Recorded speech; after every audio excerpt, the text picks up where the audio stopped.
Robots are risky. How can my machine shop take the risk? Adding a robot can seem like a big step, and along with any big step comes risk. I'm investing a lot of valuable resources into this. What if it doesn't work out? Then what? We hear that and understand. Risk is a funny thing. Machine shop leaders see adding a robot as a big risk, and some shy away from it. Others see adding the robot as risk mitigation. Those leaders see their machine shop future as more tenuous without a robot in place. 15 years ago, when we realized that we needed a robot to tend the CNC machine and no one was making them, we took a risk and built one. 15 years later, we still have the machine shop. It's larger and has more robots. The risk?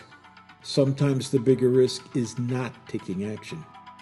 To explore how purpose-built CNC machine tending robots can help your machine shop gain control over production and costs, visit our website, or you can call us at 866-952-9020 and then press 1 to start the conversation. RoboJob USA, first in CNC automation.